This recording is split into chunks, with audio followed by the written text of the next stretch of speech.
My name is Maud Adams. I was born into what seemed like a normal middle-class family in a quiet neighborhood. My parents, Mark and Laura Adams, were obsessed with early learning and child development. Our house was full of parenting books, and my mom was always talking about new ideas she had read. Laura, don't you think we're overdoing it a bit? I remember my dad asking one evening as my mom tried to teach me basic math. I was barely 4 years old. No, Mark. These are important years for development, Mom insisted, showing him another colorful flashcard. The books say we need to start early. Looking back, I laugh because, despite all their effort, I grew up just like any other kid. I sat up, walked, and talked right on time. Nothing extraordinary. But instead of accepting that kids develop at their own speed, my parents saw me as their first, failed experiment. Everything changed when my sister Sabrina was born. I was 4 years old then, and our house turned into a baby genius training center. Mom had taken special courses by then, determined to do things differently with Sabrina. The difference was clear. While I had regular toys, Sabrina had learning tools. While I had picture books, she had advanced materials to boost her thinking skills. Every little milestone she reached was celebrated. She said her first words early, walked sooner than most kids, and could solve puzzles meant for older children. My grandparents, Luke and Jenna Adams, lived nearby, and their house became my safe place. They treated Sabrina and me equally, always showing us the same love. I remember sitting on Grandma Jenna's lap when I was 5 as she read stories to both of us. Both of my granddaughters are perfect just the way they are, Grandma would say, giving us cookies. This always annoyed my mom, who would mutter about recognizing exceptional talent. Laura, Grandma once said firmly at a family dinner, children need love, not pressure. They're not experiments. Mom, you don't understand modern parenting, my dad replied, defending my mom. Sabrina shows real promise. We need to nurture that, Mom added. I sat there quietly, pushing peas around my plate, already understanding how my parents saw me. I was just the practice run, the rough draft, before my parents created their masterpiece. Elementary school was pretty normal for me. I wasn't the best student, but I wasn't the worst either. I made friends, did my homework, and enjoyed being a regular kid. My report cards were mostly BS with an occasional A, which I thought was fine. My parents, though, barely noticed them. Then Sabrina started school. Unlike me, who went to the local public school, she got special treatment. We've enrolled Sabrina in the Wellington Academy for Gifted Children, Mom announced proudly at dinner one night. They don't usually take kids so young, but they were impressed with her test scores. I almost choked on my milk. Wellington Academy was that fancy private school with a huge campus and an Olympic-sized pool.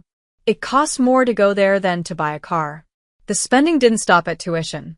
Every time Sabrina complained about her schoolwork or threw a tantrum, our parents would solve it by buying her something.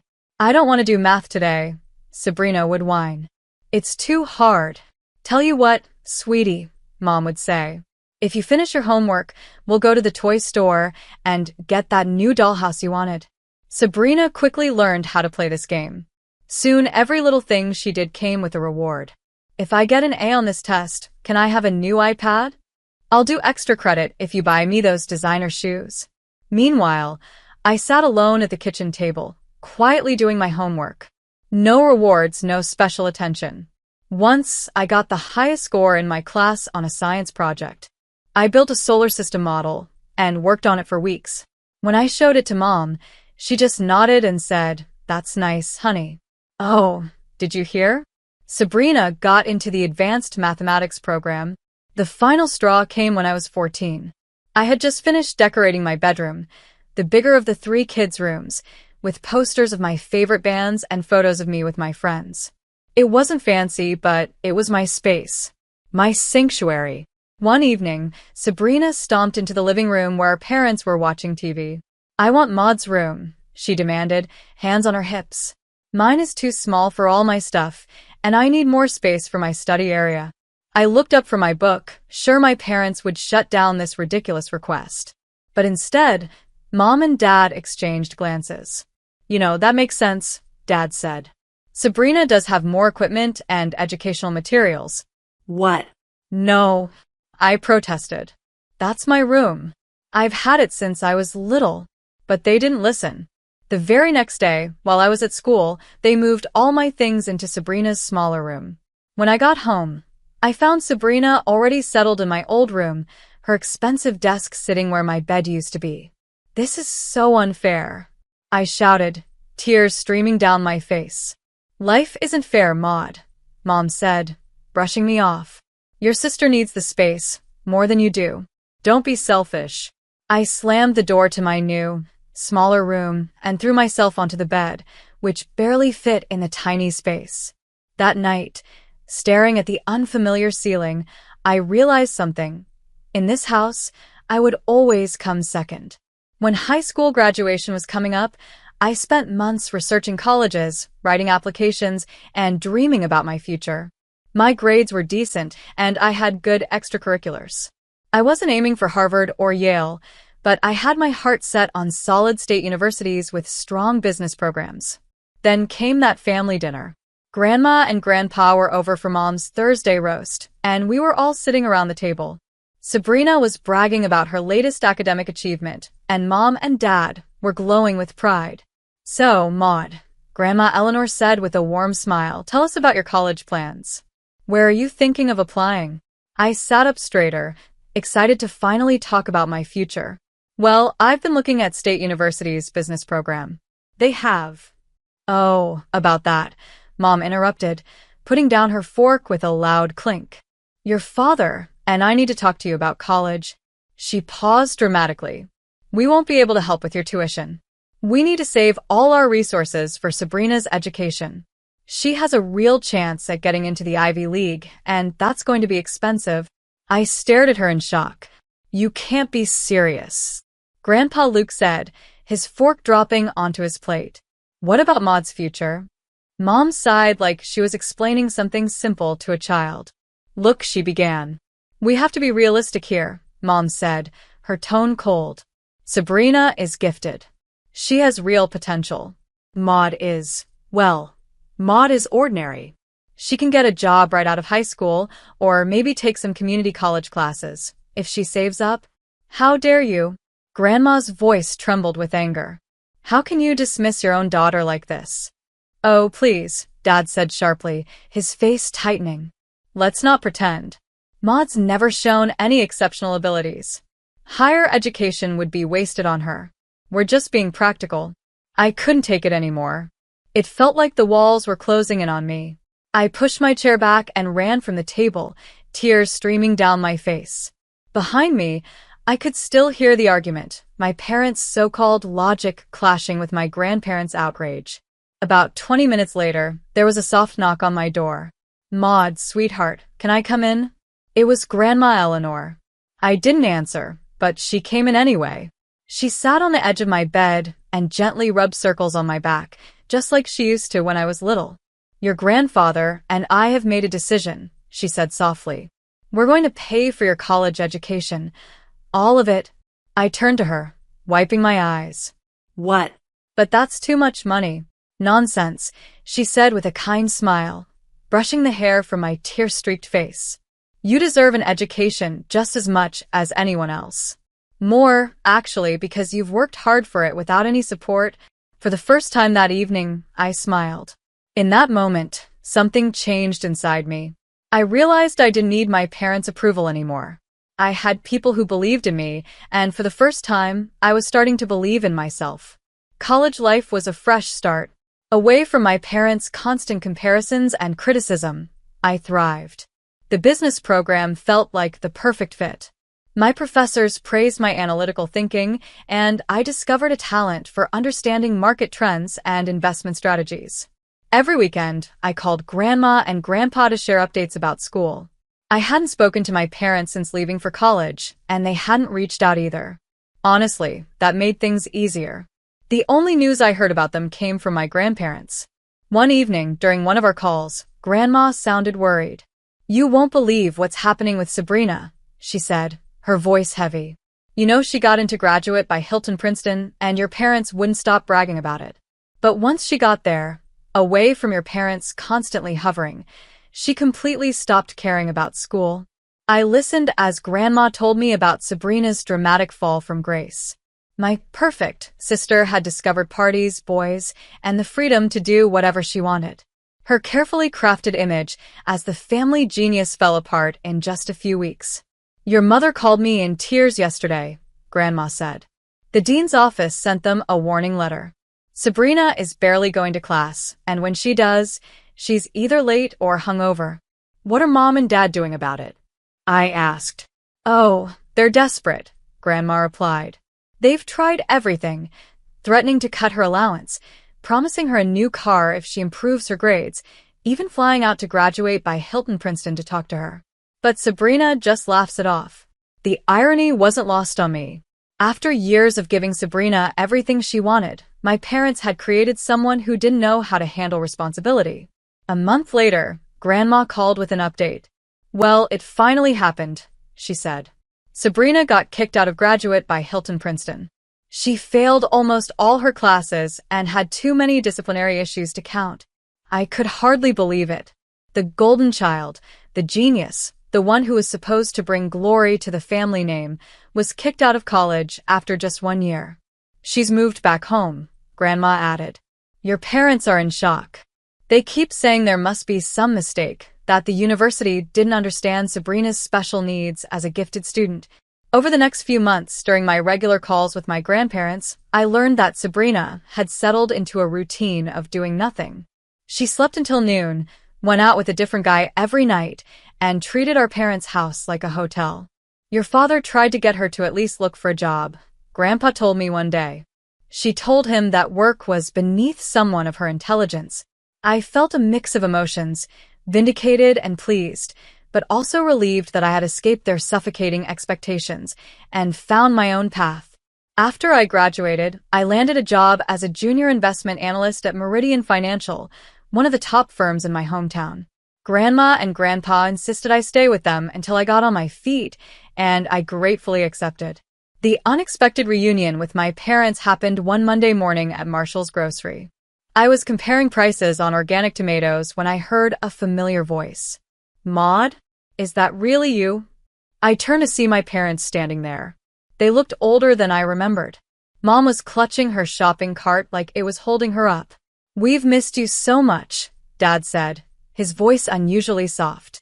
"Why don't you come over for dinner sometime?" Part of me wanted to say no, to remind them of how they had treated me years ago. But curiosity got the better of me. "Sure," I said. When I said yes to dinner, I didn't expect how strange it would feel. The house and dining room table were the same, but everything else felt different. My parents couldn't stop talking about my job. An investment analyst at such a prestigious firm, Mom kept saying, "We're so proud of you, honey." Bill Walton told me they only hire the best and brightest at Meridian. Sabrina sat quietly, gripping her fork so tightly her knuckles turned white. She had just quit her 3rd retail job that year. Over the next few years, I worked my way up at Meridian. Each promotion brought new responsibilities, and I handled them all. My parents started inviting me to regular family dinners, and I went sometimes, keeping a polite but cautious distance. Sabrina, meanwhile, kept bouncing between jobs and long stretches of unemployment, never leaving our parents' house. She'd work as a waitress for a few months, then quit, claiming it was beneath her. She'd try being a receptionist, but leave because it was too boring. Everything shifted again during one family dinner. Sabrina burst through the front door with a tall, well-dressed man in his 40s trailing behind her. "Everyone, this is Olivier," she said triumphantly. "My boyfriend." Olivier was polite and well-spoken. It was clear he came from money. Sabrina spent the whole evening throwing smug looks my way. "See," she finally said during dinner, her voice dripping with satisfaction. "I bet you didn't expect me to find someone before you did, Miss Career Woman." I just shrugged and took another bite of Mom's pot roast. Sabrina's attempt to get under my skin felt childish, especially given how far I'd come.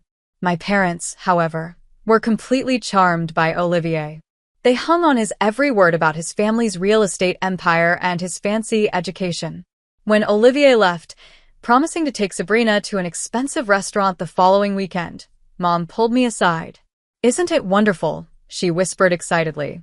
Olivier comes from such a good family. They own half the commercial properties downtown. Sabrina's finally found her path to success. I didn't bother pointing out that dating a rich man wasn't exactly a career.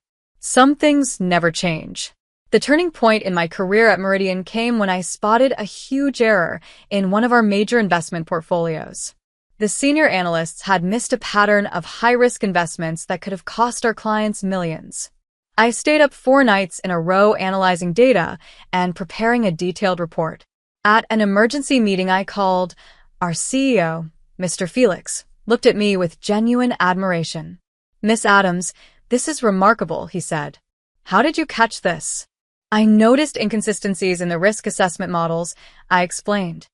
I explained my findings to the team.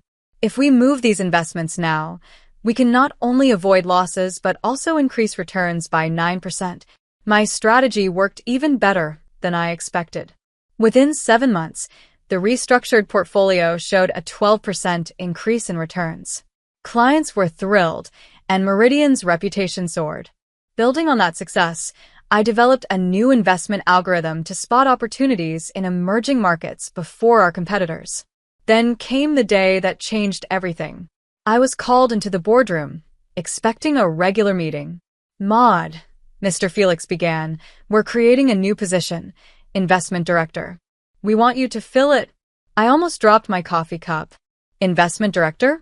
That would mean I'd oversee all investment strategies for the firm. A huge promotion, skipping several career steps.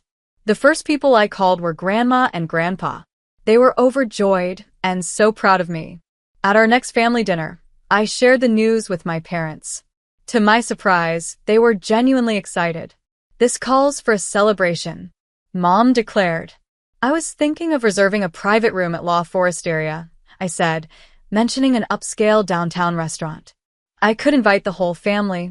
"Oh, no, Mom interrupted, waving her hand. "You should have it here. Your father and I will help organize everything. It will be more personal, more special. I'll invite all the relatives and get catering from that wonderful place on Oak Street." Her excitement was contagious, and I agreed. Over the next week, I transferred money to her account for party expenses, and she kept me updated with phone calls. The evening started perfectly. I arrived at my parents' house in my favorite black cocktail dress, wearing a pearl necklace Grandma and Grandpa had given me for graduation. The house looked beautiful, fresh flowers everywhere, elegant table settings, and the smell of gourmet food filled the air. Family members were already mingling when I walked in. My grandparents hugged me warmly, Aunt Chelsea kissed my cheek, and Uncle Lucas patted my shoulder. Sabrina was in the living room, wearing a stunning blue designer dress, with Olivier by her side in a sharp suit. Once everyone had arrived, we gathered around the large dining table. I stood up with a champagne glass in hand, ready to make my announcement. "I'd like to thank everyone for coming tonight," I began. "Oh, sweetie, let me..." Mom jumped in, cutting me off mid-sentence. Her voice was full of excitement, but not for the reason I expected. I muttered as Mom stood up, beaming at the family. "We've gathered here today," she announced proudly, "to celebrate a wonderful occasion. Our beautiful Sabrina and her amazing Olivier are engaged to be married." The room erupted with gasps and cheers. Sabrina pretended to blush while holding up a massive diamond ring I hadn't noticed before. Olivier stood beside her, smiling like the perfect fiancé. I sank back into my chair, my champagne glass nearly slipping from my numb fingers. This couldn't be real. The party I had paid for, my promotion celebration, had been taken over as Sabrina's engagement announcement. Looking around the table, I saw nothing but joy on everyone's faces. Even Grandma and Grandpa were smiling and congratulating the couple. That's when it hit me. No one knew this was supposed to be my celebration. My parents had invited them to an engagement party, not a promotion party. Anger boiled inside me. I stood up abruptly, my chair scraping against the floor. But before I could speak, I felt my father's hand grip my wrist. His smile stayed fixed for the guests, but his whispered words were icy. "Don't you dare make a scene," he hissed. "If you ruin this for your sister, we'll cut you off completely." No inheritance, no family, nothing. Sit down and smile. I yanked my hand free. No, I said, my voice sharp and clear, cutting through the chatter. Everyone needs to know the truth. The room fell silent. Sabrina's smug smile froze. This party, I continued, my voice steady now, was supposed to celebrate my promotion to investment director at Meridian Financial. I paid for everything, the food, the decorations, all of it. My parents took my money and turned it into an engagement party for Sabrina without telling me. Gasps and murmurs rippled through the room. Aunt Chelsea's hand flew to her mouth. That's not true. Mom stammered, her face flushed. Maud, stop this nonsense right now. Show them the invitation, Aunt Chelsea, I said firmly. What does it say? Aunt Chelsea fumbled through her purse and pulled out the cream-colored card. She hesitated, then read aloud. It says, join us in celebrating the engagement of Sabrina Adams and Olivier Martinez. Olivier stood up, his face darkening. You told me this was a family dinner where you'd announce our engagement, he said, his voice cold. You never mentioned stealing your sister's celebration. Charlie, baby, let me explain. Sabrina pleaded, but he cut her off. No, he said firmly. I've seen enough. I won't be part of a family that treats people like this. This engagement is off. He turned to me. Maud, I'm sorry. I had no idea. Then he walked out. Sabrina's face twisted with rage. Look what you've done, she screamed at me. You've ruined everything. You're just jealous because I found someone and you're still alone. Jealous? Sabrina sneered. I laughed, shaking my head. Jealous? I'm the investment director of a major financial firm. I don't need to steal someone else's party or marry a rich man to feel successful. That's enough. Dad shouted, standing up. You've gone too far, Maud. You're no longer part of this family. Consider yourself disinherited. Fine by me, I shot back, but before I could say more, Grandpa's voice cut through the tension. Actually, Mark, he said, rising to his feet with Grandma by his side, your inheritance won't matter much. Eleanor and I have already changed our will. Everything we have is going to Maud. What? Mom gasped, her face pale. She's the only one in this family with any integrity, Grandma said firmly. We've watched for years as you favored Sabrina and treated Maud unfairly. No more. The room erupted into chaos. Relatives began leaving in a hurry, clearly embarrassed. Sabrina ran upstairs in tears, and my parents stood frozen, unable to respond. I picked up my purse and walked to the door, my head held high. Goodbye, I said without looking back. Don't contact me again. That was 4 years ago. I haven't spoken to my parents or Sabrina since that night. From what I've heard through the grapevine, Sabrina still lives at home, bitter about losing Olivier and his money. My parents tried reaching out a couple of times, but I blocked their numbers. My grandparents, though, have remained my rock. We have dinner together every Thursday, and they're prouder of me than my parents ever were. Sometimes I think about that night and realize it was the best thing that could have happened. It freed me from seeking approval from people who were never going to give it. Last week, I was named the youngest CEO in Meridian Financial's history. When I told my grandparents, Grandma cried happy tears, and Grandpa opened a bottle of champagne he'd been saving for a special occasion. To authenticity, he toasted, and to finding your own path. I raised my glass and smiled. I was finally exactly where I was meant to be.